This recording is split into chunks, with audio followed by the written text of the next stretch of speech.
Hi, my name's Joe. And I'm Mike. And you're listening to How Many Fingers Am I Holding Up? The podcast. And this week we'll be reviewing Okja. Ooh, I'm going to stop you right there. I think the correct pronunciation is actually Okja! Oh.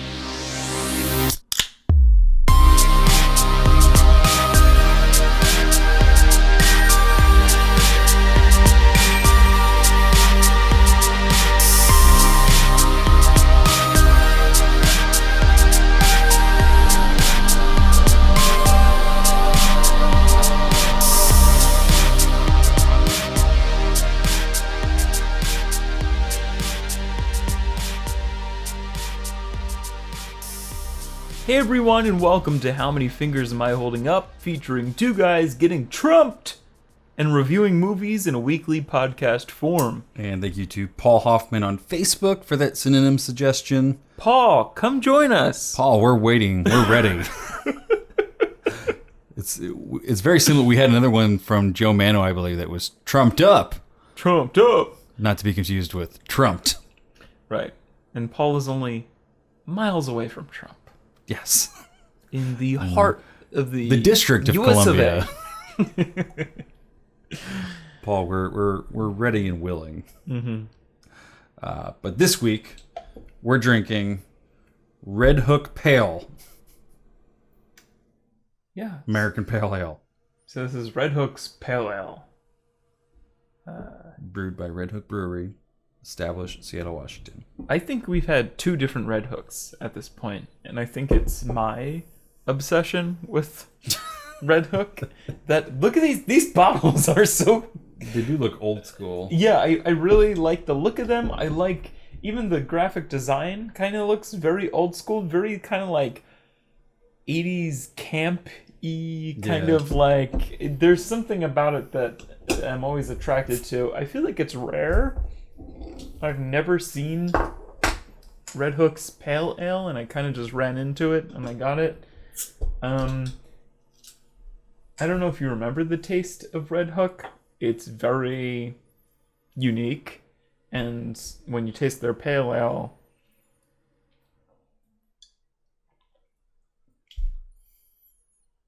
it kind of has this sappy... Red Hook kind of has this already sappy kind of flavor.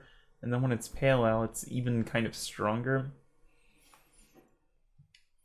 It's not like it's undrinkable, but it's got some hops. It's a certain type of hop in there. But you can definitely, in all Red Hook... Oh, we do have, here we go. Red Hook American Pale Ale is brewed for maximum flavor and sessionability. A medium body and cascade hop aroma give the beer overall balance. The crisp, clean finish of Red Hook American Pale Ale will have you reaching for another. This tastes we'll like be something... the judge of that, Red Hook. This tastes like something you would drink in the Boy Scouts or something, though. Is there drinking in the Boy Scouts? In my Boy Scouts, my... All right, boys, gather around. Take your pants off. We're going to drink beer. My troop leader always had that game going. He's like, it just tastes sappy and like, I don't know. There's something woodsy about it. But... maybe I'm reaching too far. Drawing back to experiences in Boy Scouts that the rest of us can't relate to. Maybe my scout leader was just very into Red Hook, and I was like, there's something about Red Hook I can't put my finger on. Yeah, I actually kind of like this. This is not bad. It isn't. It's a pretty... it's hoppy, but in a sort of unique way. It's a pretty smooth... our beer reviews are so bad. It's a pretty smooth and light beer to end the night of 3 episodes that we're recording. I think this is 4.7%. This is the lowest percent. We've had some heavier beers tonight. We did the ID IPA from Carton, and then I bought that Brooklyn box set thinking it would be... I'm used to Brooklyn Lager being like a lighter beer. I forgot that the Sriracha Ace is like 7%. The other one's 5%. It was very intense, yeah. I didn't get into the third one. I can't remember what percentage that one was. But anyway, let me read that IMDb description. Get into it. Meet Mia, a young girl who risks everything to prevent a powerful multinational company from kidnapping her best friend, a fascinating animal named Okja. I just really like the way she says Okja in this movie. It's iconic. Okja was directed by Bong Joon-ho. Bong Joon-ho has directed Barking Dogs Never Bite, Memories of a Murderer, Memories of a Murder, not a murderer, The Host, the original The Host, Mother, and Snowpiercer. And let me just scroll over here.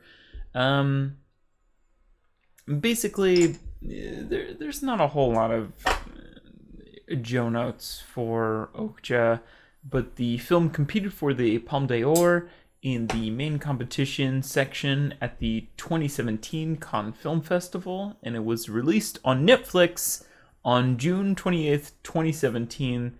That's right. If you'd like to watch this film, it's available at all times on Netflix. Send a big fuck you to Christopher Nolan and watch it on Netflix. Right. It's very available, and I think that's this is the second Netflix exclusive film that we've reviewed.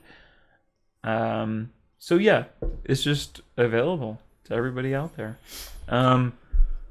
We still haven't really figured out how to gauge Netflix films against theatrical releases. I don't think anybody has. Well, I mean, Netflix is secretive about right what they release about their viewership on Netflix, which is weird because I did hear a bunch of people talking about Okja almost more than I heard people talking about some other comparable like indie releases. I have to wonder whether it would have done better in the box office or whether Netflix is more of a audience that it's being put in front of because there's just so many people that are on Netflix every day being like, what's new on Netflix? What are the new releases? What's trending on Netflix? Right. And Okja for a week or two showed up there. There's so much new shit coming out on Netflix. It's hard to stay relevant even on Netflix at this point. Yeah. It's a really interesting... I don't know what kind of release would it have had? I mean, Amazon is the only like comparable sort of production company that I can think of, and they do get some like nicely. I don't know. There's a mix. There's something as big as like I'm trying to think of what else was released on Amazon.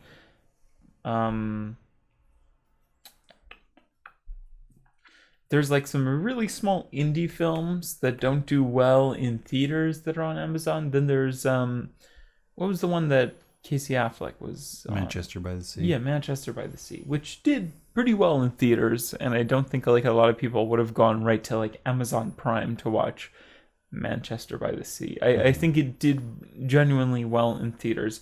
And again, Okja, I think this was a film that might have done better in theaters. I feel like this is a film that was shot specifically to be in theaters. But again, we don't know how well it actually did on Netflix because they won't release their viewership. Right. No, but I mean, I've seen a decent amount of people, again, on Letterboxd, but I don't know what kind of, representation that is. But just one last thing. Okja had its world premiere at the 2017 Cannes Film Festival on May 18th, 2017. The film was met with boos, mixed with applause during its premiere at 2017 at the Cannes Film Festival once the Netflix logo appeared on the screen, and again during a technical glitch which got the movie projected in an incorrect aspect ratio for its first 7 minutes. And I just want to add something here. It was booed at when the Netflix logo appeared on the screen, before like anybody had seen any part of this movie, because Cannes is very against Netflix, and they don't want any part of Netflix in this festival. They think they're very Christopher Nolan-esque.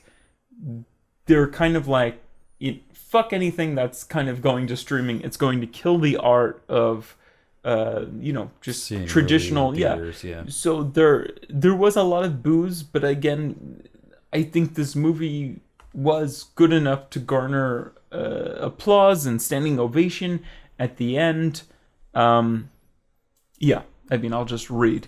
The festival later issued an apology to the filmmakers, because it did. It fucking the festival projected it in the wrong aspect ratio for the first 7 minutes, which kind of sucks and is kind of like questionable. Mm-hmm. I don't know. I don't want to go down that rabbit trail. However, despite this, Netflix, 4-3. However, despite the studio's negative response, the film itself received a 4-minute standing ovation.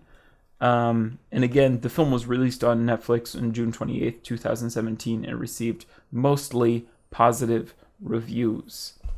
And that's the extent of everything interesting surrounding this film. I think it's a continuing battle of what Netflix is doing, and at first it kind of did seem normal, like it's the future, like it's kind of like, step aside, old man, like we're fucking...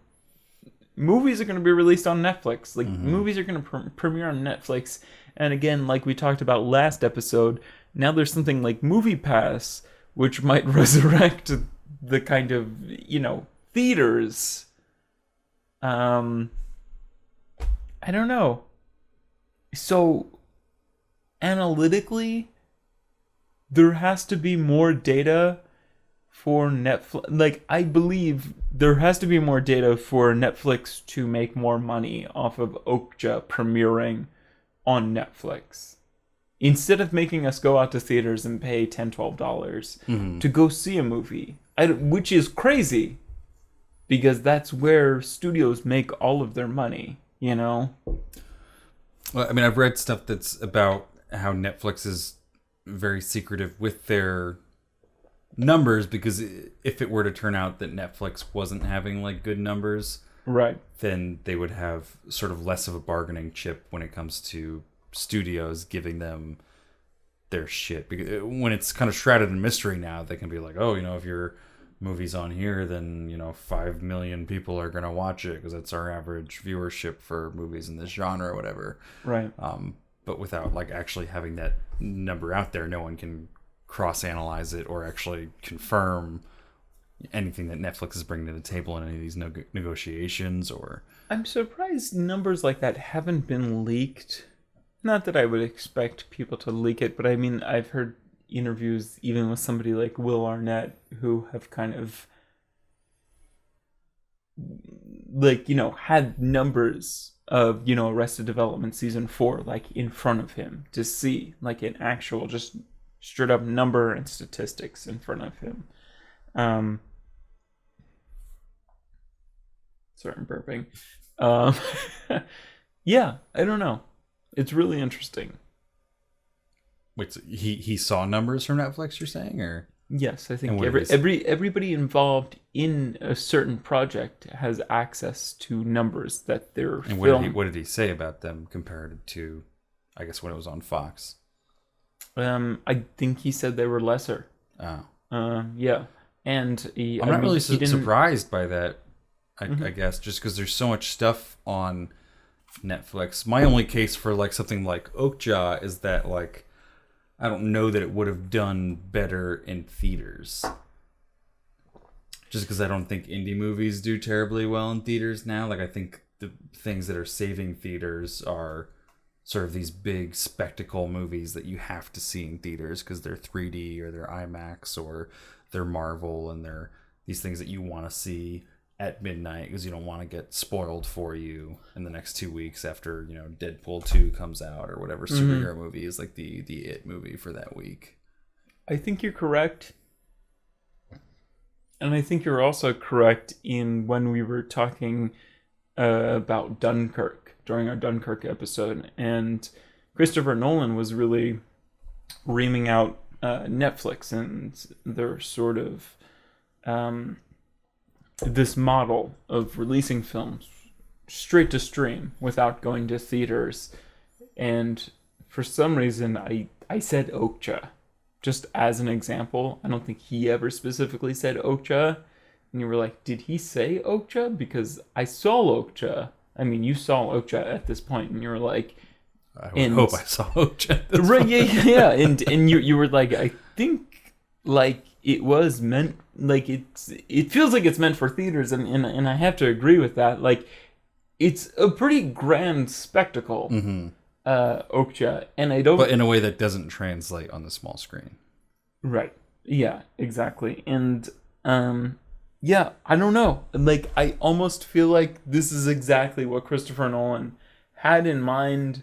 I can imagine Christopher Nolan goes to Cannes, you know? Like, it's not that crazy for him to know what's coming out, and if he thinks he's that qualified to know what's coming out on not Spotify, fucking Netflix.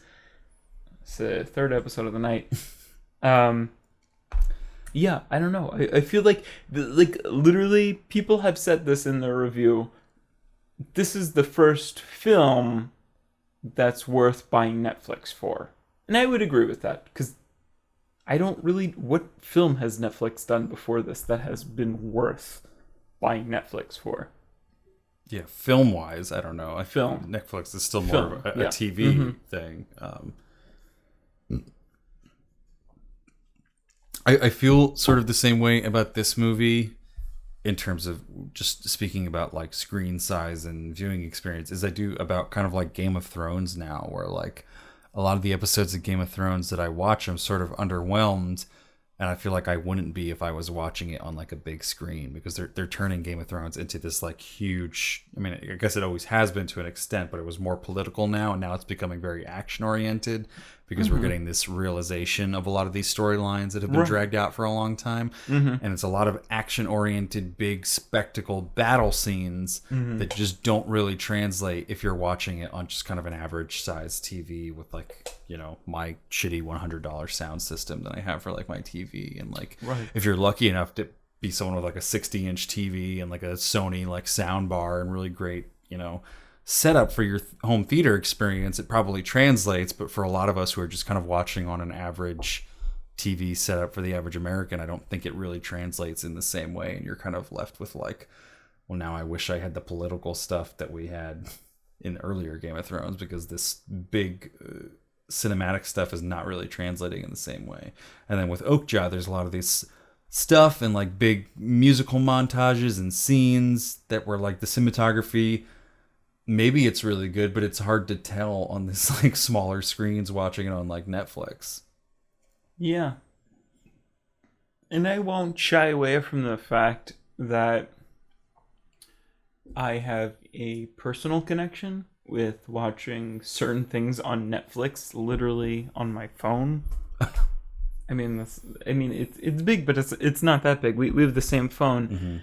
I don't know. I don't mind it really, and I was this close to watching Okja on either my computer monitor, which is much larger than this, which is 17 inches, but I ended up watching it on my TV, which is, I guess, 55 inches and 4K, and it was quite the experience, even though I have zero sound setup, really. It's just literally the TV sound, which is terrible. A hungover Sabri complained from the couch that, why do I have to read so many subtitles?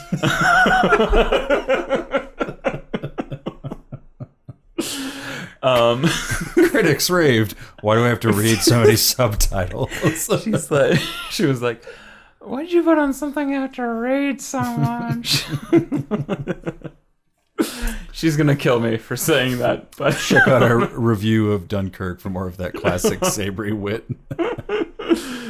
But I genuinely enjoyed it on my TV, and I think I would have enjoyed it in the theaters, but I also didn't mind the luxury of watching it on Netflix, just to have some sort of opposing view.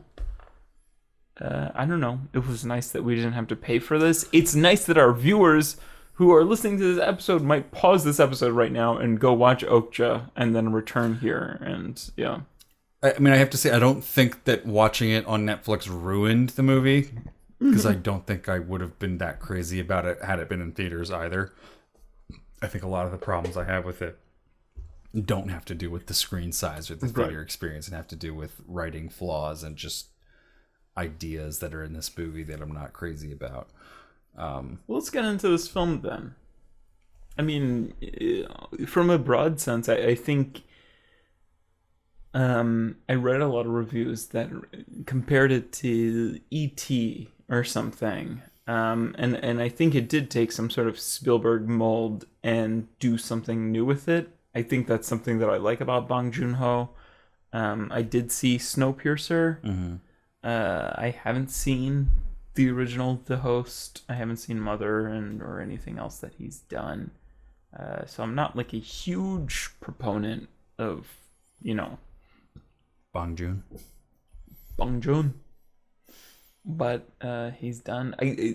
I do have to admit, though, I was weary about the beginning, or this is how I want to go into it, is I think we're going to have opposing views. Because I think you saw the trailer, because Mike and I are, believe it or not, friends in real life. Outside of the podcast, we do actually communicate and talk. And I think you saw the trailer, and I think you were really into it, right? And I saw the trailer, and I was fucking like, this looks fucking stupid. I think I'm really not interested in it. And I think you didn't like it, and I think I really liked it. Like, not really, really liked it, but I liked it, I was disappointed by this movie. And I was impressed. My expectations from the trailer. I think they cut a really brilliant trailer that... I really didn't like the trailer. Well, it's not accurate to what the movie is. I think from a marketing perspective, they cut a brilliant trailer that takes all of like the split second of like really active parts of scenes of this movie, and cuts them all together to make it seem like it's going to be this almost like an action movie of like, we have to go save Okja from this like evil corporation, and that's sort of technically what this movie is. But so you wanted like an Ocean's 11 Okja. I mean, not with like the humor of Ocean's 11, but I thought there was going to be higher stakes. I thought there was going to be more of a thrilling aspect to the movie, instead of this sort of, there's a lot of like quiet pacing to this movie in a lot of points. There's a lot of points that are tonally very misguided and not really represented in the trailer. Like, they don't even really show Jake Gyllenhaal in the trailer.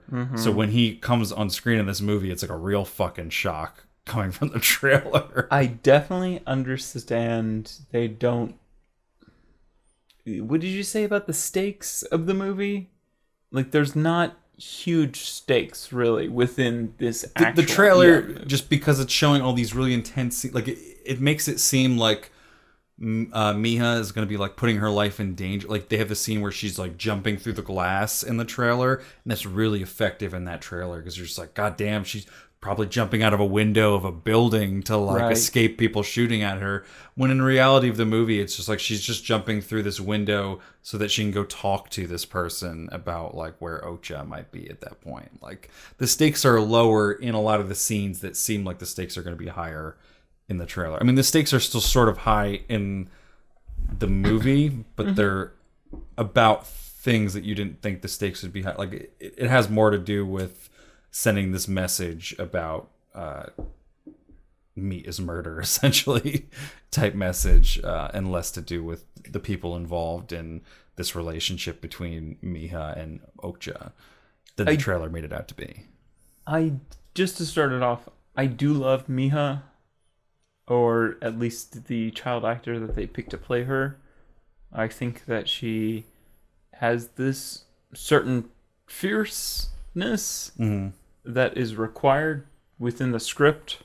Like, she has this tenderness between her and Okja. Again, there's this unique part with... I mean, first of all, the CG with Okja is unreal, regardless of the story of what takes place. The CG of everything with Okja that takes place is fucking unreal in this movie. I think if you're gonna watch this movie, watch it at least for this.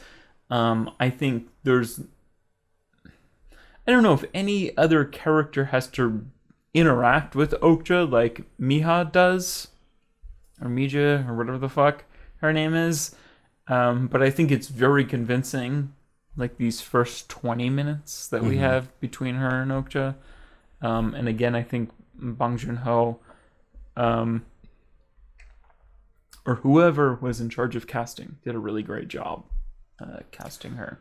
Well, before that, we open with Go on. Lucy Miranda, which I have to admit I didn't like this because in the trailer they have the part where she's like, and it has to fucking taste good, and that's like one of like the thorns in my side of this movie, that like I can't get that line and that scene out of my head, and it just drags this movie down for me because it's like a something that I could just point to for how tonally misguided I think this movie is in so many places. Like you have this sort of setup that they take about the Miranda Corporation and Lucy Miranda's grandfather sort of ruined the company with his morally bankrupt sort of ways. I can't remember what he did wrong, and it was something with mistreating workers, I guess, or workers' conditions. I don't know if they ever actually clarify. I think they do. I think I just can't remember. It was something I thought they went into, that it was something with the way he treated workers. Or for he some literally reason, said like blood of the workers on a wall or something. Yeah. And I feel like they didn't go beyond that, so I feel like you can kind of imagine just a profit-driven, greedy grandfather. And she's taking over control of the company now, and she's trying to drive this image into a new direction. So they're launching this new super pig that they developed, and it's supposed to be a more environmentally friendly alternative to beef and pork. So in this scene, she's like giving the speech to like shareholders, I guess, or I don't know if it's being broadcast somewhere because it's 2007. Shareholders and like a majority of the press. Yeah. Yeah, and she's wearing like this like very soft like pink outfit, and she's talking in these terms that are sort of like cutesy and like, oh, look at this super pig and whatever. And then towards like the end of it, she just kind of like does this shot where she's almost like looking right at the camera, and she's like, and it has to fucking taste good. And it's just kind of like right there, we've got this dichotomy of like this sort of cutesy, almost satirical like view of like capitalism and, meat culture and the meat is murder and that whole, putting dollars over the actual like livestock and everything like that. And then it's just really weird to sort of put those against each other and to have her cursing in front of shareholders, which doesn't make a lot of sense when they're trying to save their image and put like this PR image out there. Like that seems like a line that would have been better served to maybe have her say to like an employee, like, some scientist who's developing the super pig, and be like, well, you remember what we talked about, it has to fucking taste good, rather than in like a broadcasted like statement to all these people to fucking like curse in that way, and sort of like tilt her hand in a way and be like, it's almost revealing her to be an evil character like too early. And it's cool for us as the audience to be able to see that, but it doesn't make sense for the story, and it tonally puts it in a weird place where it's like, it feels like a PG movie that just has these weird spikes of like, pig rape scene, F word, like it just spikes up into these things that don't really seem like they're helping the story, and they just fuck up the tone of this movie a whole lot. I agree 100%. I would love like a PG version of Okja that was actually PG and didn't need to go to these weird dark places. That's my number one hated scene from the trailer, and I didn't like it equally in the movie. And I also agree that spoiler alert, not really spoiler alert, whatever, this movie's whatever, but the fucking pig rape scene is like, it fucking is E.T. up until that scene where it's kind of like, this could have been a family movie up until this scene, kind of. I don't like any of the corporate aspect of this film. I don't like at all. I like Tilda Swinton. I don't like Tilda Swinton in this movie at all. It's even somebody made like a list on Letterboxd where it's like movies where Tilda Swinton plays an unlikable twin sisters, and it's like she did in Hail Caesar. This and Hail Caesar. I fucking hated her in Hail Caesar too. I thought she was better in Hail Caesar than this. Yeah, no, but she has to stretch it a little bit further, but it just kind of like, what is like Tilda Swinton's manager or agent telling people where they're like, hey, you know what would be really great that Tilda's always wanted to do? Play twin sisters, because it doesn't work in this movie and it doesn't work for me in Hail Caesar. Maybe they are able to negotiate like a higher salary because she has to play two characters. So it's like, we want 10 million for you to be in this movie. Well, she's gonna play twins, so make it 20 million. But honestly, anything having to do with Tilda Swinton in this movie, I do not like. I would agree, yeah. And almost both versions. The Lucy Miranda is really annoying. Mm-hmm. And then when Nancy Miranda comes in later, it's even more grating. The fucking braces get under my skin. I don't know why she has braces. Mm-hmm. I just don't know why that was unnecessary. Again, we get into this whole Okja being raised in some place in Asia. And I'm really taken by this fucking vista that Okja is being, you know. I think it's South Korea. I think because I think when they shot it when she Seoul. chases Okja, she goes to Seoul. Yeah. Mm-hmm. But I'm really taken by this fucking vista that Okja's being raised in, and their daily life, and everything with Okja, and the relation, like the very tender relationship between Miha and Okja and yada yada yada. Even the father figure, I'm really taken by this, and I'm really into this kind of scene. It's different from the trailer, but I didn't hate these scenes. They're very slow in the pacing, but in a good way. It's showing like the simple life in these hills. It is. It'll take like a really long time with some of these shots where like Okja will kind of come into a frame. And then Miha will come into a frame, and then we'll kind of have like 30 seconds of like Okja sort of like meandering into the frame. And we take a really long time with a lot of these shots, and I don't really mind that a whole lot. It's animalistic, it's realism in a sense. It's slice of life. We're just kind of looking at like what is life like in this sort of, you know, in not Seoul, but in somewhere in South Korea. However far they are from Seoul, and for these sort of farmer type people raising this super pig, adapting to life with the super pig, who is just kind of like, and it's showing us the character as an animal of Okja to a pretty effective way. You know, she's sort of like a mix between like a pig and a hippopotamus and a cow, but with like the personality of like a big loyal dog. Mm-hmm. Kind of like she's more of a pet than she is of like a farm animal. Yeah, and I'm also glad Okja is like, on one hand, she's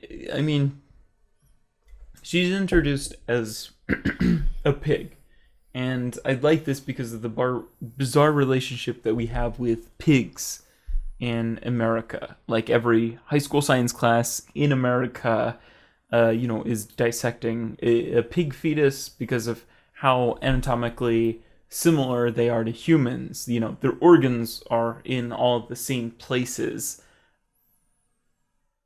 I don't know. That's fucking weird. You know, it there's some sort of kinship that you have to develop while you're doing that kind of.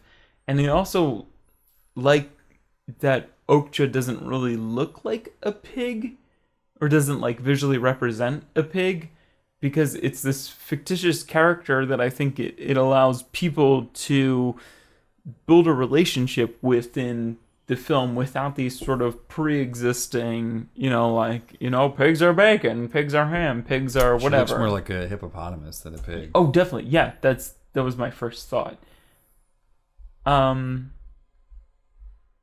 But yeah, and I'm also glad that Miha Is her name actually pronounced Miha? It might just be Mia. Mia, I don't know. It's I really like that in the beginning of this film. She's kind of like, Okja, like I want like fish stew tonight. Like she eats meat during this film. She specifically has a craving for fish. Okja retrieves the big fish from the pond via belly flop or whatever, and it shows that the film isn't exactly pro-vegetarian or vegan or anything, which I had initially had it explained to me as, and it's more about being this sort of responsible and sustainable eater of meat, kind of, like it's not this meat is murder film, really, I would argue that the simplicity of the Okja getting fish scene gets lost in the overstating of the meat is murder message in the last half of the film. Well, I think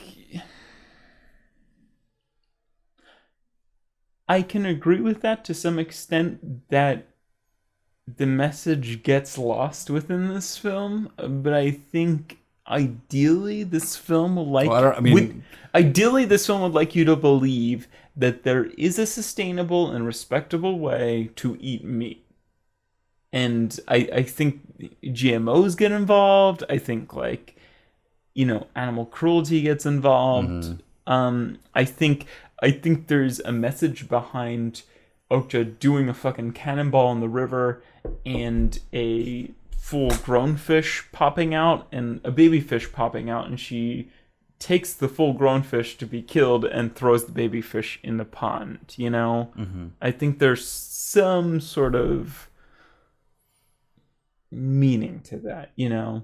Right, that may have been their intention, right? But they get so heavy-handed in the last half of the film that the only message you can really come away with is like meat is murder, and it really just ends up feeling like a feature-length PETA ad, or PETA, however you.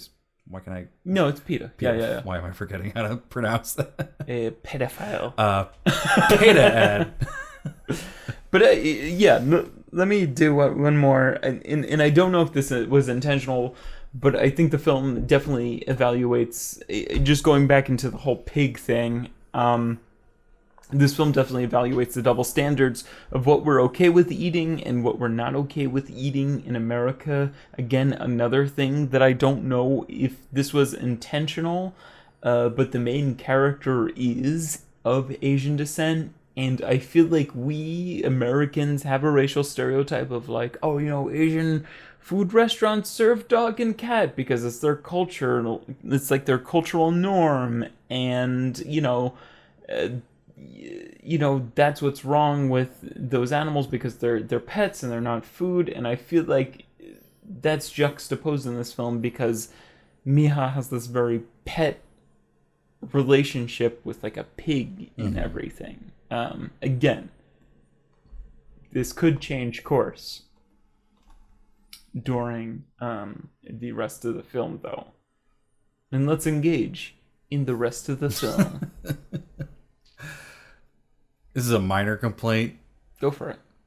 On the grand scheme, but it's still something that bugged me a lot personally in this movie, just as like a small thing that I can't look past it for. It's just because in that, like the Lucy Miranda scene, they talk about how the super pig is supposed to be an environmentally friendly alternative to the to actual pigs and to cows and stuff like that.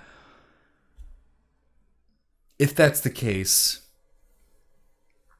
why does Okja fart so much? Because that's literally what makes cows so dangerous to the environment, is that the amount of methane that they release when they fart. Like, cow farts are why they are so detrimental to the ozone and why they leave such a big carbon footprint. I just feel like that's a weird oversight in like the screenplay of this movie, to be like, oh, we're developing super pigs as an environmentally friendly alternative. And if that's supposed to be something where they're saying that they're developing them that for that reason and they're not, then that's an oversight in making that clear to us. Definitely. I can understand that. Like I feel like they did that, and then yeah. they wanted to have these sort of cutesy scenes that, again, still don't agree with them because it's totally misguided, because they have these scenes that are making it seem like a kids movie because Okja's farting, and we have literal like plot lines that have to do with Okja pooping in this movie, like just actual toilet humor. And like that's fine if you want to make like a family movie, but then don't have like pig rape scenes and scenes where like Lucy Miranda is being like, and it needs to fucking taste good too. Right. There's no defense for the farting humor of this film. And there shouldn't be. Yeah, I don't know. I mean, I guess Okja is larger, obviously, than your average cow, kind of, and maybe there's less methane, yada, yada, yada, yada, explained through the plot. And, I mean, I feel like they do some sort of explanation of excretion where Miha's kind of like, getting him ready to poop, and then he poops, and it kind of feeds back into the life cycle of the fish. We're feeding on the feces and everything, and I feel like that, I mean, again, Okja is this, I mean, we find out from the very beginning that she's... Actually, I don't know if this is the very beginning, but... I mean, Miha is not aware of this. Like, she's been sold the pitch from the beginning where it's kind of like, oh, we found these pigs in Chile, and, like, we're bringing all these piglets over here, but they're really these, GMOs. Who, have these black boxes like fucking airplanes, and... they're probably genetically modified to poop, back into the circle of life, or like ozone or whatever, to feed the fish, and the fish, whatever, But yeah, it's just like two weird messages going on that are sort of contradicting each other. Definitely. Where it's like, right, yeah. There's being responsible towards animals, and there's like being responsible towards the environment, and it's like. The Miranda Corporation is sort of stuck in between those, and then the movie, as a result, ends up sort of being stuck between those, where it's like, maybe these super pigs are the answer, but they're also like farting up a storm, and like, yeah. And you are right that they do have the scene of her pooping into the lake, and the fish sort of eating that up, and that's maybe sort of more recyclable or cyclical. Yeah, I can't think of the correct word. Yeah. But I think with cows, the methane was the problem, not their excretions. So then the farting is where I sort of have the like... Oh, definitely. And that's valid. And then I think even the more valid point is that it keeps the movie in this weird tonal place where it's like it makes it more of a kid movie, but then the pig rape scene and the cursing and some of the violence makes the movie hard to be a kid movie. But then it's hard to take it seriously as an adult film when there are like actual plot lines that are just around like pooping and farting and like, right. Especially like it'd be one thing if like they didn't make Okja look so damn cute, but she does. So it's hard to look at that as like an adult movie decision. Like it looks like we look like we're visually and aesthetically looking at a kid's movie that has some like adult themes sort of thrown into it, and it's just very off-putting for me to see those two things trying to work together. Yeah, definitely. And that's where this film gets difficult, because I do believe that that's kind of the downfall of this film's director and the kind of Asian culture that's like super different from our culture, and they have all these American actors, but I feel like Snowpiercer really has some sort of like that has even a more aggressive kind of like potty humor that really, that you're kind of like, why are they eating that, kind of, or just like gross out humor that you're kind of like, like. And I think that's like a product of Bong Joon-ho's personality. I don't know. And again, it's this clash of culture and I guess his own directorial flares He's a big fan of Danny Boyle and just wants yes. feces in all his movies. But again, to return to the first scene, something I forgot to say, I feel like the movie doesn't do a great job of establishing the stakes. Like, I didn't completely understand what the Okja pigs, they're these genetically modified organisms, and they're good tasting, and they're fucking good tasting, and they're super cheap, I guess is what they're trying to imply. But it's all like kind of like, what is the cost of that? Like, I didn't really completely understand why they're cheaper. You mean, or yeah. I mean, I don't forgive a lot of this movie, but my excuse or defense of that off the cuff would just be that maybe because they're bigger. Okay. Yeah. That it maybe on average takes less to feed, a herd of 10 of them that's going to feed 100 people as opposed to like 50 cows that are needed to feed 100 people or something like that. I mean, I'm just throwing those numbers out just to make an example, but maybe it somehow makes more sense that way. But again, it's not really totally explained. Again, the corporate part of this film isn't super clear to me. There's a lot of mixed messages that happen in this film besides like be sustainable and be kind with your food. Mm-hmm. I think the environmental thing is it's such a weird thing because it's like global warming is a really big fucking problem, right? And like if there were a super pig in our society that would really reduce our global carbon footprint without having to resort to everybody just automatically converting to veganism or vegetarianism without any real like conversion moments, like that would be kind of sort of like a lifesaver for us in some sense. But they sort of villainize the way that the super pigs are treated in this movie. And it's like, I mean, obviously we're supposed to side against the Miranda Corporation, mm-hmm. but to some extent they are doing some level of good by, if what they're saying is true, and again, they don't really explain whether they're lying to us. Right.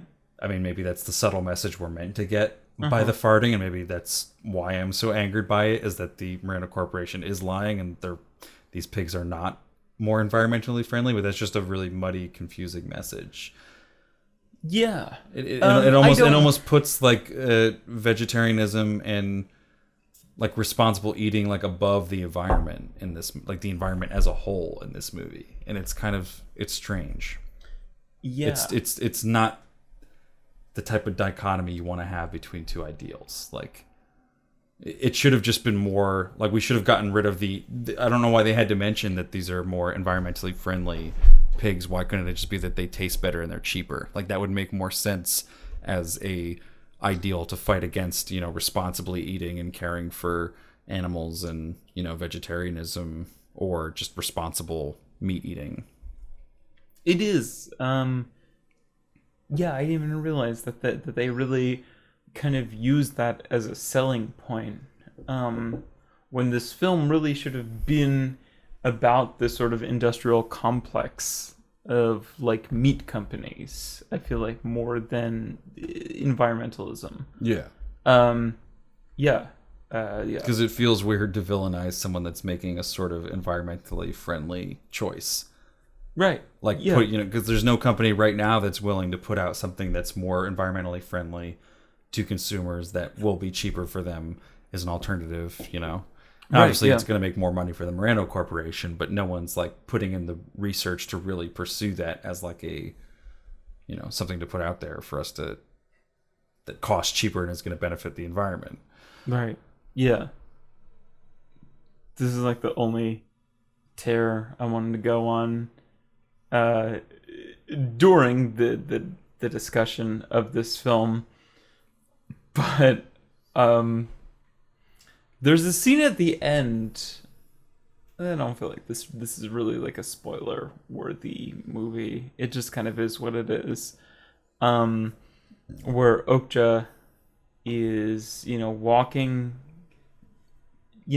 out of the factory. He's been saved by Miha or whatever, and we'll go into more detail after I say this, but Okja essentially takes a younger Okja and hides it and comes out.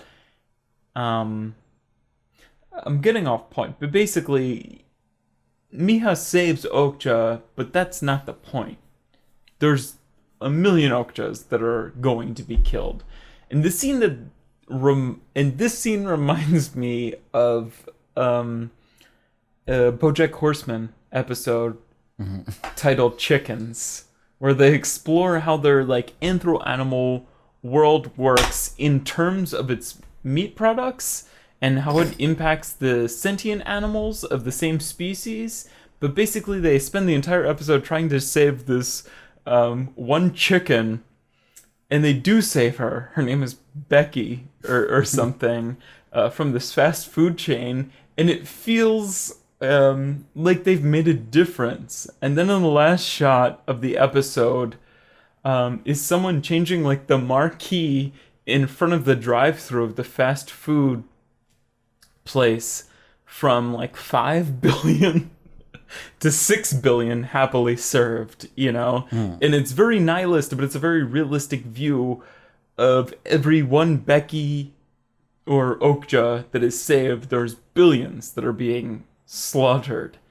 That episode also somehow conveys a clear message of the corporate side of food than this fucking movie. The company Gentle Farms Chicken is a company that's owned by chickens that are selling chickens for the consumption, with the slogan that says nobody knows chickens like chickens. It's like a really disturbing message about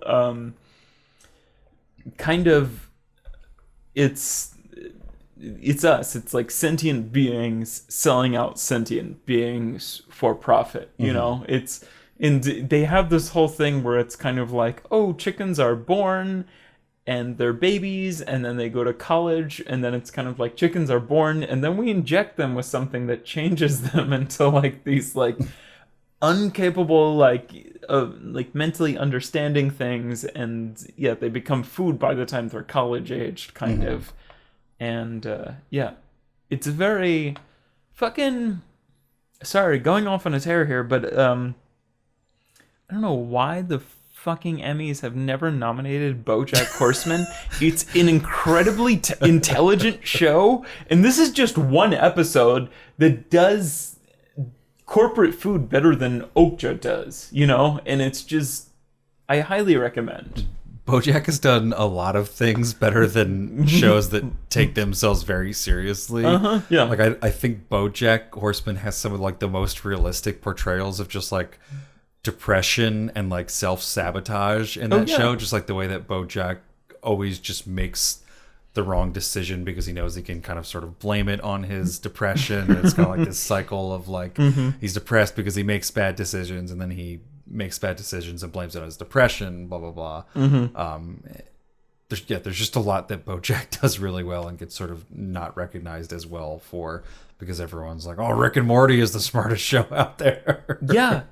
And I mean, it's kind of like this doesn't play into the grand narrative of Bojack Horseman, this episode, but I mean it really plays into the narrative of what we're living today. And I mean, he does that again and again. I think there is a genius episode that came out this past season where it's essentially like a silent film, and it speaks fucking volumes about everything that it deals with. That in that episode, and a lot of websites were like, this is the best episode of television that I've seen this year. And again, it's neglected in the Emmys, because there's like episodes of like Bojack that have like inspired me in my life. Like the one, it's the season finale of like season 2. I don't think this is a spoiler at all, but he throughout the season he's always seeing this baboon like running up the hill. Fuck yeah. And then at the end of the season he like runs, and then he like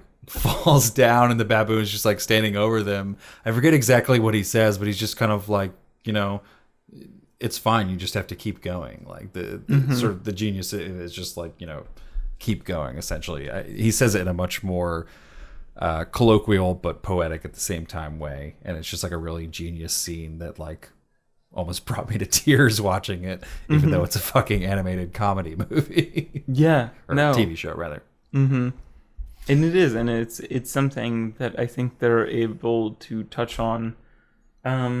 I don't know, in 30 minutes rather than, I mean, even with a company like the Gentle Farms chicken is funny, but like that company uses another company called Chicken for Days to kind of project themselves as this like, oh, like our chickens are free range and they're GMO, kind of, but like they're still a species selling out their own species for profit.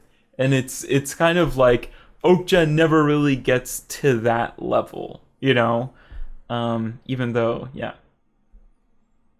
I don't know how we got on a Bojack Horseman tear. Just think that Bojack Horseman was able to tell the corporate side of the food industry better than this movie was able to. We haven't really talked about, we talked briefly, but about Jake Gyllenhaal's character, Johnny Wilcox, in this. I fucking hate this character. We talked about how he was not really featured in the trailer. So if you were watching this movie after coming off the trailer... Excuse me, burping. He's very polarizing. What a fucking shell shock to just... Again, it's another example of just how tonally misguided this movie is and just all over the place and random, and it's just like a tonal scatter shot of just like, here's like kids toilet humor, here's like weird like sort of like Asian like talk show or like game show like host humor from like Jake Gyllenhaal. Just it almost felt like I was watching like an anime character at times. Like he's a cartoon character. Yeah, but then other characters like Paul Dano's character and everyone from like the Animal Liberation Front are not like hyper realistic, but more grounded in reality. Some of their characters and just more subtle in some of their nuances. And then like certainly like Mia is not really like a cartoonish character at all. Even in her affection for Okja, she's very just serious and grounded, so to speak. So it's just kind of really weird to have characters like Johnny Wilcox, played by Jake Gyllenhaal, or Lucy Miranda, played by Tilda Swinton, or later on Nancy Miranda, played by Tilda Swinton again.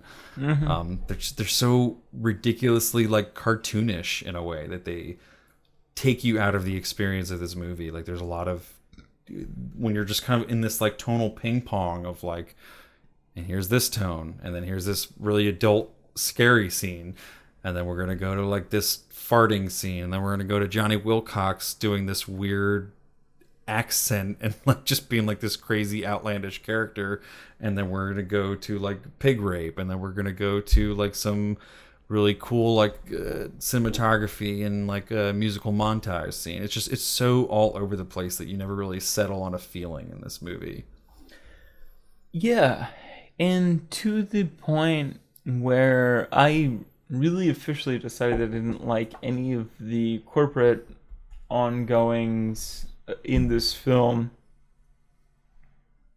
when they kind of start to show the side characters of like post discovery of Okja. We kind of have this cast of characters within the corporation. Oh god. And like one of the women that they cast has like this very high cartoonish character voice where it's kind of like, well, I think like that we should see Okja, like it's purposely cartoonish, and I think that that's definitely what he's going for at some point, and that's the point where I was really like, okay, I can't identify with like any part of this narrative really. It also it really hit like a lull in the middle of the movie. Mm-hmm. I nearly fell asleep. That's partially my own fault because we watched this at like starting it at like midnight, maybe like 1 a.m, like way later than we should have started a movie. Okay. But I also just think it hits like a really boring lull in the middle of the movie where it's like it's sort of, we're invested in the beginning of the movie because we're getting to know these characters, Okja and Mia, and their relationship, and that's the purest part of this movie is the relationship between Mia and Okja. Like, you can't really corrupt that in any way. There's nothing about that that's really tonally misguided. Like, that's what you thought you were getting into with this movie, so that feels right. And then we sort of have a little bit of action when Okja gets sold and Mia is sort of running down to chase her, and then we have the action in, I don't know if it's the airport, but when the Animal Liberation Front is sort of stealing Okja, and Mia catches them in the action of that, and it's some nonstop action for like 20 minutes during that whole scene. And then we just kind of settle down into this middle part where, through this whole misunderstanding where Paul Dano's character from the Animal Liberation Front asks his translator, Kay, who is, what's his face from The Walking Dead? Glenn from The Walking Dead. Who I think has a really great performance in this film. Yeah, I do like a lot of the people in the Animal... I do like the stuff with the Animal Liberation Front. I never quite enjoyed him in The Walking Dead as much as I did enjoy him in this film. Mm-hmm. He was okay in The Walking Dead for the seasons that I watched before I got sick of that fucking show. He was more of the kind of audience fulfillment of kind of like, hey, Rick, like, like we were kind of experiencing The Walking Dead through his eyes, and I wasn't crazy about that idea. The way he started out was okay in The Walking Dead because he was kind of, I mean, we were experiencing The Walking Dead, not to go on a tangent about The Walking Dead, but we were experiencing it through Rick's eyes as he's learning about this. And then, like, they have that first episode in the first season, or not the first, but maybe it is the one episode in the first season where he's just kind of like, hey, shithead, like, or whoever in like the tank, like, and he's talking to him over the radio, and he has this more sort of like testy, kind of sassy personality because he's someone who's been in the apocalypse for a while Rick's been in this coma. It's very video game cutscene. But he loses that personality very quickly into like the second season, and becomes kind of like, I'm Glenn, I'm like the nice guy, I'm always in the middle of every sort of debate, I'm always on the right side, I never say anything wrong in any way. Become married to this girl that we met on the farm. It's very kind of, I don't know. Anyway, we're going to go on a tangent, but the stuff with the Animal Liberation Front, I think that's all pretty exciting because that's, again, what we were sort of promised in the trailer, like this organization trying to free Okja. But then we have this sort of like 20 to 40 minute lull in the middle of the movie where, because of this error in translation where the Kay or Glenn from The Walking Dead purposely mistranslates what Mia is saying because Jay, the Paul Dano character, has this very principled view of the Animal Liberation Front of, always having to do the right thing. And he asks Mia, what do you want us to do with Okja? It's your animal. Right. We'll honor that. We want to take her to New York and allow her to get recaptured with a listening device attached onto her so that we can sort of release to the world what's being done to her when she gets sent or taken by the Mirando Corporation. And then Kay asks her if she's okay with this, and Mia says, I want you to bring her back to the mountains with me. And he says to Jay that she agrees to their plan, even though she actually didn't. And then because of that, Okja ends up being recaptured by the Mirando Corporation. And then, like you're saying, we have this whole sort of storyline within the Mirando Corporation of them trying to pull this whole PR move and be like, how do we spin this in a good way? Because there's all this footage of our soldiers chasing after Okja and Mia in the airport, and social media is sort of siding with Mia, and how do we kind of get on the good side of this? And they decide to plan this whole reunion between Mia and Okja in New York City, where they'll reunite them on stage and hopefully create like a good sort of social media moment. And we just have a lot of really boring scenes with like Lucy Mirando talking with like Giancarlo Esposito Mm-hmm. about PR strategy, planning like Mia's outfit for this like reunion thing that they're talking about, and just none of it is really compelling in like any way during this sort of whole middle section. We don't have any of the action of like the Animal Liberation Front, trying to liberate Okja again and for another like 40 minutes. Like, and when that does come back later in the movie, that is exciting. But for this like 40 minutes, I'm just kind of like, I don't care about any of this.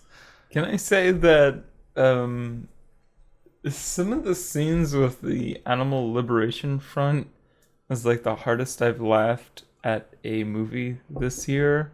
Really? Kind of. Yeah, no, because it's like the whole thing where they're trying to like hijack like the truck that Okja's on, and they're like, hey, can you just like, and they're like in ski masks, and they're like, hey, can you just like put on your seatbelts real quick? Like, and they're trying to get like a translator to yell it over to them, and they're all in ski masks, and they're all trying to take like these like really proper precautions because they don't want any like life in general to be harmed during what they're going to do, even though they're performing like they're essentially like this very extreme like terrorist group, and they're trying to factor in like all of these different like all of these different lives, kind of, where they don't want anybody to get hurt in any sort of degree, where they're informing like people who are directly against them to fasten their seatbelts, because within 5 minutes of like this confrontation they're going to like basically push their truck to like the side of a tunnel and rescue Okja. It's just it's a really fucking funny interaction, at least for me. I think this definitely continues when they bring Okja aboard, and I wish there was more of the Animal Liberation Front, because I think all their scenes are compelling, and I think that's what's promised in the trailer, and less of the feel like we got more like world building and exposition and story about the Mirando Corporation than we did about like the ALF. Yeah, and I think that's the thing about this film that I was saying earlier, where there's kind of like, I don't think it's pro-vegetarian or pro-vegan or whatever, but I also don't think it's like pro-corporation, because I think it shows the ridiculousness of both extremes, and it's this kind of like the horseshoe theory, where it's kind of like the alt-right can all identify more with the alt-left than like just the left or the right, kind of like the extremes can identify more with each other than they can identify with just the normalcy of humanity, kind of. And I think that's what Bong Joon-ho is trying to show in this film, where it is like the pro-animal rights, they won't even eat fucking like asparagus or something because they think they're, taking away from some form of life. And again, the corporation is fucking it's very satirical to the point where it's borderline comedic or annoying, kind of. So I think he's trying to show this sort of horseshoe theory, where it's kind of like these two sides fighting against each other and going to the extreme have more in common with each other than the general public, even though, again, the general public is kind of shown as a bunch of dummies in this film too. So yeah, I mean, again, this script is kind of like, feels like a first pass at like these overall concepts, like they aren't completely fleshed out, like especially the corporations. I don't think they really ever say anything about whether like genetically modified organisms are they bad? Like, is Okja bad? You know, kind of thing. Even though, I mean, we get to go and see in the laboratory where, I mean, Okja is just one of the prettiest, you know, specimens of, you know, tons of specimens that are, you know, are covered in warts and gross and not as pretty to the public. Yeah. Yeah, I don't think it takes in as moderate stance on those issues, and I think that's evident in the pig rape scene that we've been sort of alluding to, just in terms of how sort of long and drawn out and almost exploitative in a way that scene is. I mean, not that these are real animals. These are fictional animals that were created for this movie, but they are meant to express ideas about the treatment of real animals in real life. Right. Which is also a weird thing because it's just kind of like, I think we feel things about Okja because of how cutely she's animated in this movie. Again, yeah, it's not a real life animal. And I mean, again, this sort of forceful impregnation of Okja does make you question the practice of like animal husbandry. But then again, and I don't want to take this side of fucking Okja rape, but like, is all animal sex not just rape? You know? That's where I think it gets into this weird territory. Right, yeah, no, it's what is it trying to prove, kind of, you know? They create this character in Okja that's smarter than most animals that are bred for food that we can think of, to the degree of, like, you know, being like a pet of like a, you know, like a, even almost smarter than like a dog or a cat to some extent. Because we get this whole scene in the beginning where Miha kind of goes on a shortcut and almost falls to her death, and Okja has this enormous sort of strategy, sort of beyond human strategy, where it's able to save Miha and then kind of like propel her upwards and sacrifice itself. It's very kind of movie pet-esque, but it demonstrates a larger intelligence than any animal we have access to. Well, and like even later in the film, like one of the later shots when they're walking out of the kill factory, and again we have a really long just shot of like how big this farm is and how many Okja super pigs there are here, and how dank and not dank, but like damp and dark and just miserable they are. How dank these pigs are. Ew, how fucking dank this fucking just how shitty their circumstances are.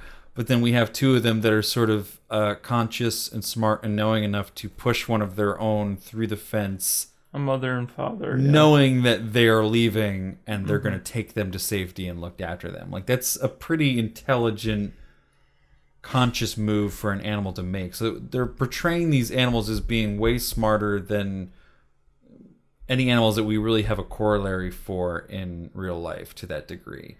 So then when they make these sort of grand sort of themes about how we should be treating animals, it feels a little weird because we're feeling sympathy for animals that don't exist to that degree and who don't have that degree of humanism. And it's a weird point to make because it's like, are they just making the point that we should extend care to animals that are that smart? Because if so, there's very few examples of that in the real world. Yeah, no, I definitely think they're exaggerating animals that are sentient.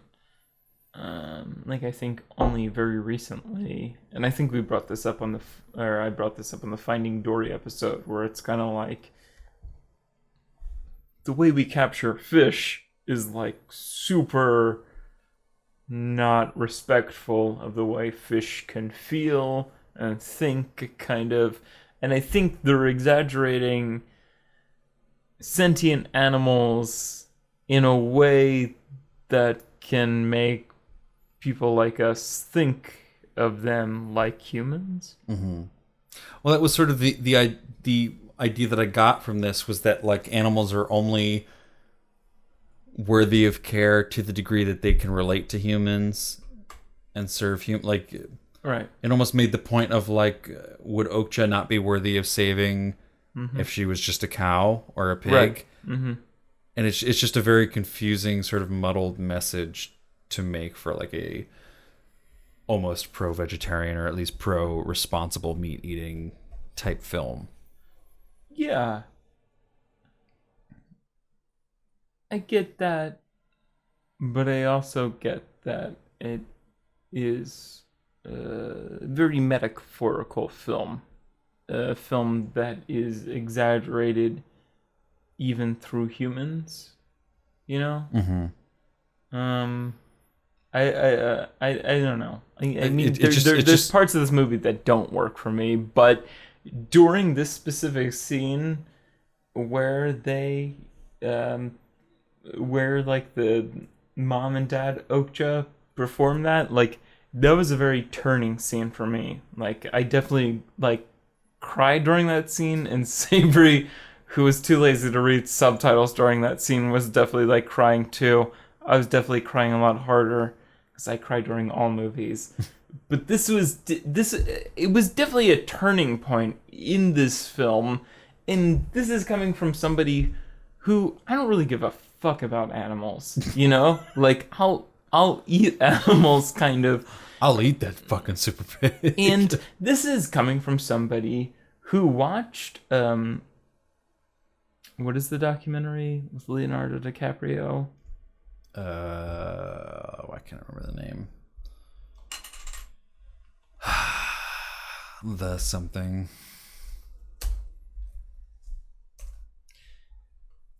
We're in about Before the Flood.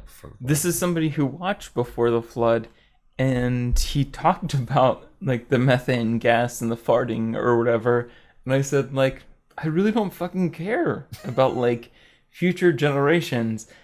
And then I watched this scene, and this spoke to me kind of, because it was like all of a sudden it was this visual representation of kind of like you're the hope for the future, and just even just some sort of metaphor I can't even explain, that I don't completely understand, that I think it can have with the general public, who can be like, I understand this. Like I understand like I never understood like when I was a kid, where like my mom would tell me like, you know, if there was like, I don't know why she said this, like, you know, if there was somebody in here who wanted to like kill two people, like I would have them kill like me and your dad or something, like over like you and your sister. Like that's super extreme, and I don't know if I'm remembering that right, or like I would save you guys in a fire. Like it's very I don't know, like it humanizes animals in a kill farm very instantly, in a way that didn't happen for me even in our documentary film class, where we watched some sort of horrific documentary of like actual kill, you know, farms or factories in the 1960s or 50s or whatever, when shit was real extreme. And it was kind of like it took this kind of CG fucking reinterpretation of something that some guy just wrote on a fucking MacBook Pro to get me to be like, oh fuck man, they're killing fucking sentient beings, you know? Like I think that like this film comes down to the importance of that scene. I don't know, that scene is super important to me. I think that scene's like one of the most important scenes I've seen in film this year, and I don't want to like, you know, this film has some really confusing and terrible parts to it, but I don't want to overlook that scene, just because that was like super important to me when I watched that. It was just so. That's heavy. all. That's all. That's all to me. Yeah. It was so heavy-handed to me. At that I point. didn't. Like, I didn't even like when all of the Okja started like fucking screaming into the sky. I wasn't even crazy about that, but I think it was such like an overwhelming emotional part where they were able to kind of save one of their own. It was like two things. Like part of it was like it was too heavy-handed for me. Where like I had almost already checked out because of how ridiculous the pig rape scene got, where it was like, you're making me feel things for an animal and a species that doesn't really exist, that has this sort of degree of intelligence that we don't know that other animals have. Right. Why couldn't we just make this a movie about cows or pigs as they actually are in their degree? Because I think people have preconceived connotations about those animals. But this is where I think that it's not really doing the purpose that, like, it's making us feel sympathy for animals that don't have a corollary in real world. But I don't think we would be as sympathetic to E.T. if he was just like a bunny rabbit, you know? Well, I mean, I think that's different than in terms of E.T. is not being like kill farmed and. But he's being experimented on, and he's being. But he's not being put through real world situations that. I do think he's being put through. I mean, I think you could make some sort of like. Kind of, I don't know. E.T. like there's like if there was a new species, we'd fucking cut it open, you know. I mean, yeah, but the point of this movie is about trying to make us feel a certain way, or the heavy-handed message that I got was trying to make us feel a certain way about animals that are already on this earth through animals that don't actually exist, that we're creating and that we're sort of exaggerating to this certain degree. And it got to a point where I was like, I get it, and now you're just kind of going like too far in like a graphic way. And then just too far in like a boring, like over the top, like heavy-handed way. Like I thought that scene of them walking out of the kill farm was just like like I was so checked out at that point of just like, we already had like the pig rape scene. Like I get it, like that's wrong. I don't want that to happen to pigs and cows anymore because of how graphic you made that scene. I get it. We don't need to go any further. And then we even go further into like the kill farm scene where they're actually in there and we see Okja being about to be put into this sort of like meat grinder thing or whatever that's going to grind them up. He's about to be No Country for Old Men. Yeah. Like through the head. The cattle prod killer thing. Uh-huh. And we have that, and that's really heavy-handed. And then we have walking out, and again, it's this really intentionally long, wide shot of just like how many pigs are in this farm. And he's really trying to drive home this point of like, this is how many animals we're killing, and this is how many individual Okjas that you got to know in this movie we're killing every time, you know, you order a McDonald's hamburger or whatever like that. And it was just kind of like, I got it so much earlier in the movie. I didn't need that sort of excess at that point. I felt like I was just kind of being slapped across the face with it. And then to have the, like, again, like that over sentience of like pushing that animal out, which is something that we don't have a real world example of cows and pigs really doing, to my knowledge. I'm not like a scholar of vegan or, you know, kill farm footage documentaries. It was just a whole lot at that point. And then the other part that I think works against it is that it's like they make us care about Okja, and then they extend it to this like big picture of like, oh, it's bigger than Okja. There's this huge fucking farm of Okjas. And then like you were pointing out with like the gentle chicken farm or whatever Bojack episode, Okja's the only one that gets saved besides this one other one. And then we know that all the rest of them are going to keep getting killed, and we don't actually take down the Miranda Corporation. It ends up just being this kind of like depressing ending, while also being like a depressing message about like real world like situations, even though it's not actually the real world situations we're looking at. It was just, it didn't make me feel good at all. Well, I don't think it was meant to. I'm glad the film, it didn't, and this was a complaint that I saw from other people. I'm glad that the film didn't end with Miha throwing the entire, you know, company over, you know, disrupting the entire company, which I was nervous about in the middle of the film. I was like, oh no, is this like one girl going to like ruin this whole company kind of? Well, that's what I thought her partnership with the ALF was going to be, if they're showing this truly like damning footage about whatever, and it was going to really damage profits, but it ended up not realistic doing anything. though. I think it's like and this extends beyond animals. I think this is like, but it's already been this like satirical, non-realistic movie in terms of how it's portraying the corporation. Mm-hmm. So why is it not willing to be satirical in that aspect, in terms of, you know, this footage could, you know, make the generation sort of wake up to how they're consuming meat and overthrow this corporation? I think that because I think it even extends to some sort of like last episode, like it extends to some sort of like racism or some sort of like, you know, I feel like I even got kind of like Holocaust vibes kind of from this movie, where the you know, the fight against any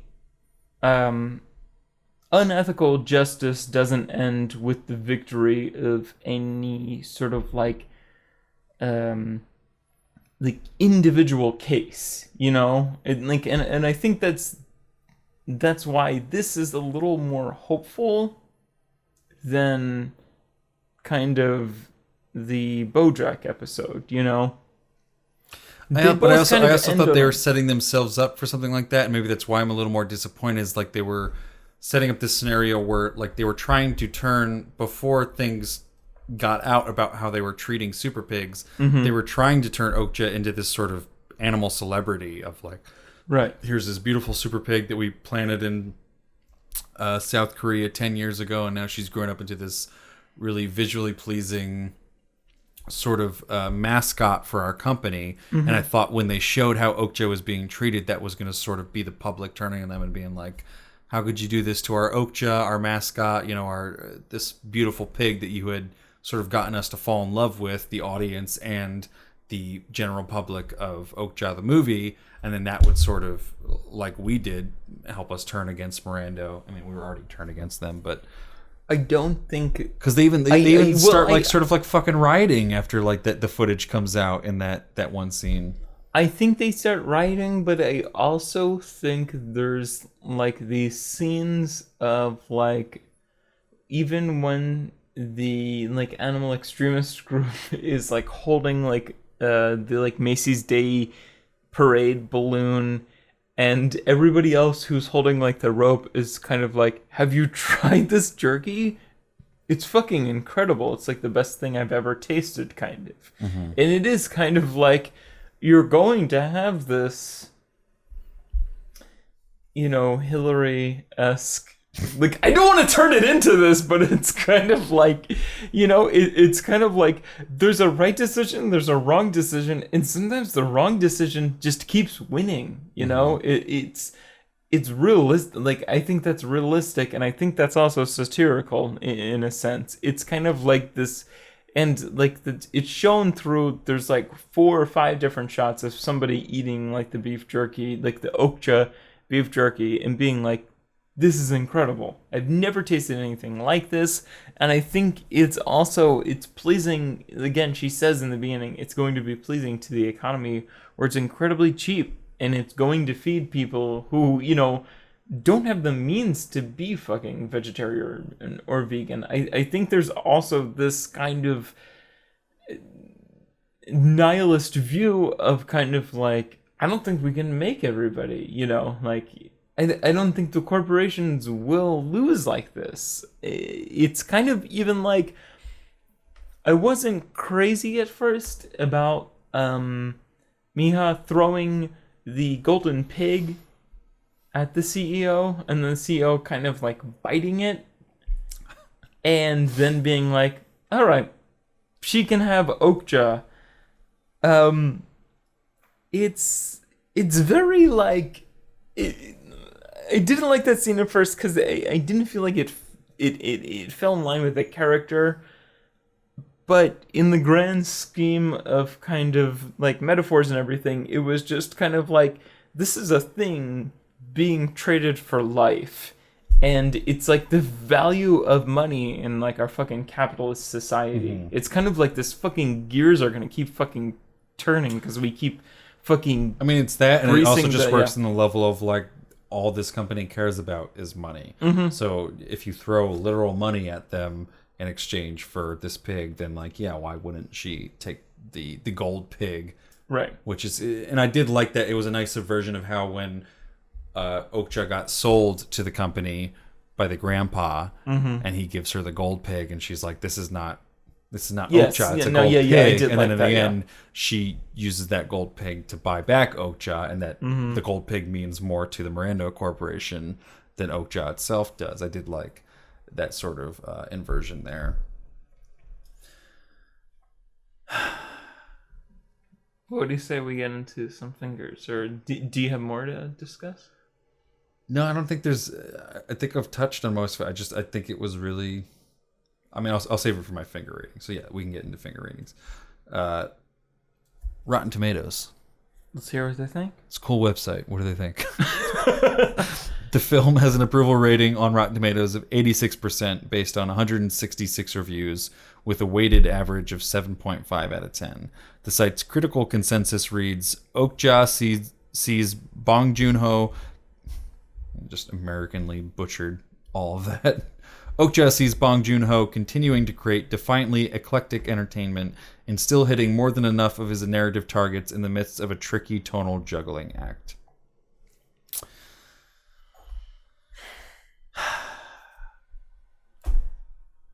I'll go first, just because I think a lot of what I said I left out on the table. Again, I want to return to the theme of I do think that it highlighted this sort of anti-corporation and anti-pro-animal rights groups in an equal way of this sort of magnet theory where they have more in common with each other. You know, the corporation is superficial, manipulative, and disingenuous. And the animal rights activist group is, you know, all of the above, and pretty, you know, morally questionable the way that they treat, you know, Glenn from The Walking Dead. Again, I don't think a lot of the corporate stuff works. I think sometimes this movie goes too far into its own philosophy. At times, I also feel like this is a lot of different movies that never became anything more than the sum of its parts. But again, it's like this fucking individual scene that hit me really hard, and it is like there is like a sum of these parts that comes out to a really great movie. I don't know. I'm pretty conflicted. I just personally enjoy this movie on a really high level. I'm gonna give this 4 fingers out of 5. I really enjoyed this movie. I think if you have Netflix, I think you should go watch it. I think it says something about a certain narrative. I don't know. I don't even really know how to explain it. It's the fucking 3rd episode of this fucking night, and I think we've all had a lot to drink, and I think my friend Mike is going to tell you his score next. I think you're correct. Yeah, I mean, I think this movie sort of gets a little lost in its message. I think definitely. I think if I can sort of theorize about how this movie got to where it was, I think they had this sort of idea for this cutesy, almost family-esque movie of this relationship between this Mia. We've been butchering that the whole entire episode. Please correct us on how that actually is pronounced in the movie. It's been like a month since I watched this. Yeah, either of us have watched this. Yeah. I think it's Mia. Between Mia and Okja, which is a good formula for like a family movie, but I think they, in trying to make that movie, got lost in trying to spread this message of, like you said, not necessarily veganism or vegetarianism, but like responsible meat eating. And they spread that in such a way that they let the message sort of overtake the actual film, and the message sort of took more prominence than the actual like entertainment of the story that they were trying to tell. And I think they end up with a pretty boring overall final product. Part of that, I think, is due to just it being watched on small screens. It seems like a movie that might have been, way more exciting to see on the big screen. But part of that, I think, is just inherent to the movie itself. Like, I think the trailer is cut in a way that makes it seem like it's going to be this really, really exciting movie with just action after action and just nonstop, like, you know, people trying to come after Okja and they're just trying to escort Okja away is what the trailer makes it seem like it's going to be. And it kind of hides the fact that there's this like 40-minute lull in the middle of just kind of like corporate bullshit and like PR and like not even any interactions between Mia and the ALF or Mia and Okja, and some unnecessarily like dark scenes with Jake Gyllenhaal's character and Okja. And I think that's where it just gets so tonally ambiguous and misguided and just like a scattershot of all these different tones of a movie in the same movie that I have a hard time enjoying the movie or having a whole lot of respect for it because of that. Like I think it's just, it can't really decide what it wants to be apart from the fact that it wants to get this message across of we need to be better about how we consume meat, and that, you know, meat needs to be harvested in a maybe more ethical way, which is a good message, but it's almost like it goes to such a weird degree in this movie that I almost just want to eat more meat, if that makes sense. Like I was just so annoyed by how heavy-handed this message was, and like I'm someone that has like almost like wanted to cut down on my meat consumption after watching documentaries like Before the Flood, and it's such a weird decision to sort of put like the environmental approach to meat consumption as sort of the antithesis to ethical meat consumption. Like to sort of say that like it's more ethical to care about animal lives than it is to care about like the health of our entire planet as an ecosystem as a whole by consuming meat that, you know, is more helpful to the environment, or less detrimental to the environment, rather to say.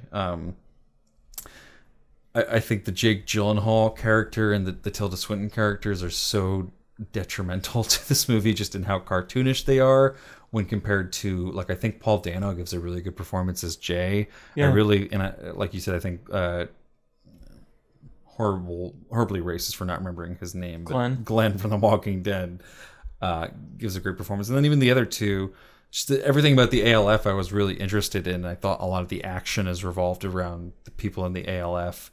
And then obviously everything with Mia and Okja is interesting, but then everything that has to do with the corporation and Tilda Swinton, Giancarlo Esposito, and is it Lily Collins or someone else sort of famous is in the corporation in a weird kind of role there that is just completely lost on me and boring.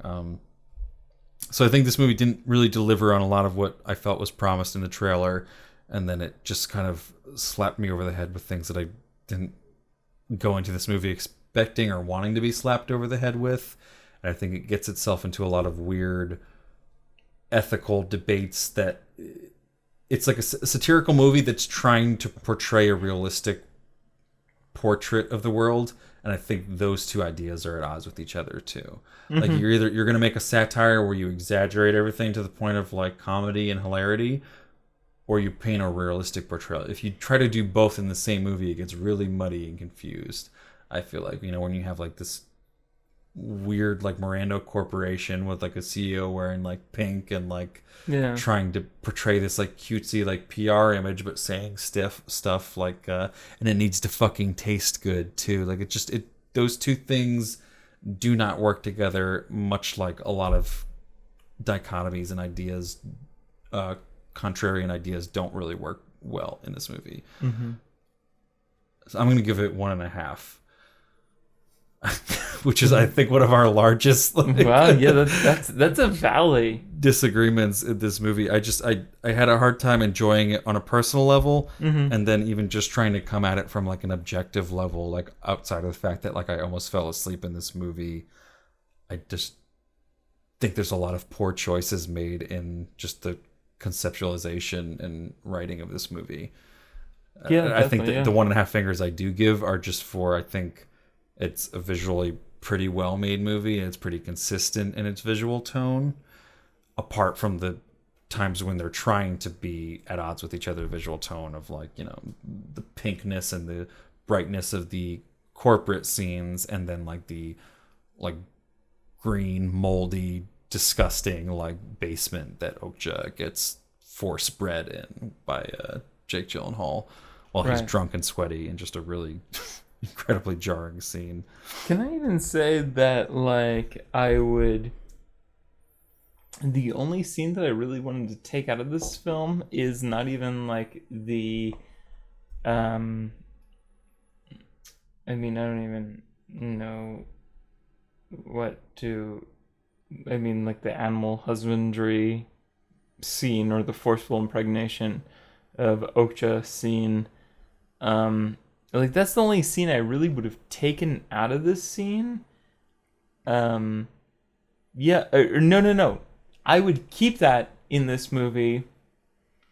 But the scene with just Jake and Gyllenhaal after that scene, when he's pulling the bits of meat out of her for the taste testing. Yeah, it's completely inappropriate. It doesn't fit in this movie. It's kind of like it's just like it's a large chunk of just Jake Gyllenhaal's performance, where it's kind of like Jake Gyllenhaal would work in this movie kind of without him kind of like rolling around on the floor drunk, kind of like, you know, like even just like a little bit of him drunk and being like, I'm sorry, Okja, like I'm sorry, like you have to go through this kind of, and the pain that he's enduring during that scene, as opposed to like him also feeling remorseful for like taking, you know, like samples from Okja. Like I was just kind of like, all right, we got it, you know. Like it's kind of like we don't need to see this much of Jake Gyllenhaal.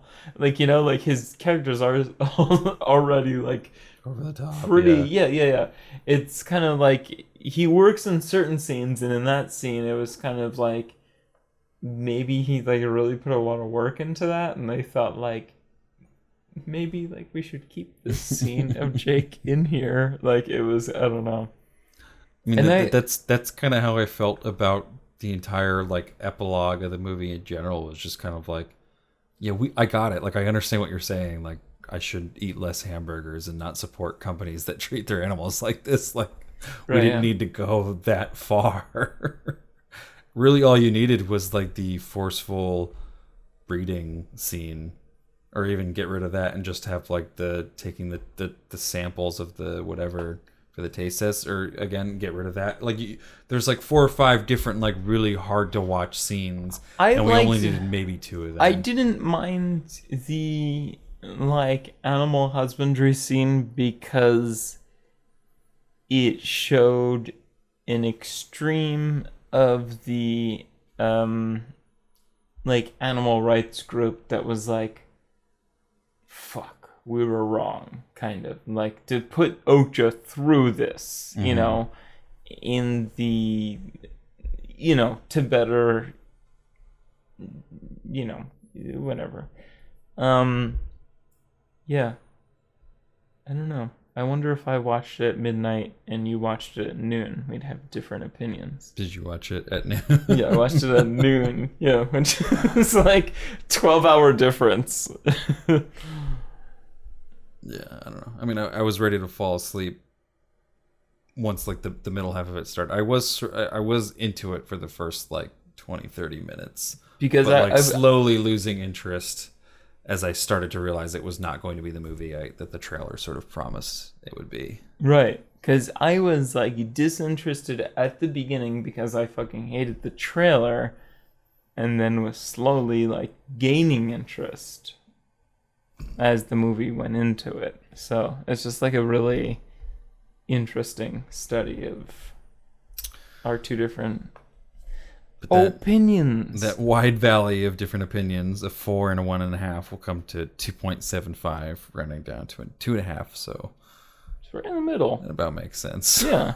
For how we feel about this. What else do we got? If you agree or disagree with Joe or myself, Team Mike or Team Joe, feel free to take a side and leave a comment and continued discussion about this movie on SoundCloud, YouTube, wherever you're listening or watching this episode, or wherever you want to get in contact with us, Facebook, Twitter, Instagram, Tumblr, email, Gmail, website, all the mails, all the stuff that's online. There's many ways to get in contact with us, and let us know what you think about Okja. You can find us, as always, at howmanyfingerspodcast.com. You'll find a link to our iTunes, where you can rate us, review us, and subscribe to us. A link to our mailing list that you can subscribe to get updates about what's going on with us. A link to our YouTube you can subscribe to. A lot of subscriptions going on. And as always, we got t-shirts, koozies, stickers, and a package deal with all three for $11.99 at howmanyfingerspodcast.bigcartel.com. And again, an Amazon link and an iTunes link on our website. Click on either. Anything you purchase within each respective platform within the next 24 hours after clicking, we'll get a nice cut of. Very easy way to support us without going too far out of your way. And that'll about do it. I don't know what we're reviewing next week because this is coming out 3 weeks after we recorded. Yep. Yep. So we'll find out as you find out. In the future. Hopefully it's a good movie. Hopefully it's one that Joe and I mortally disagree about. Signing out for How Many Fingers a Podcast. I am Mike. I am Joe. And meat is murder. Fuck pigs. But don't. I'm so tired. Me too. Peace.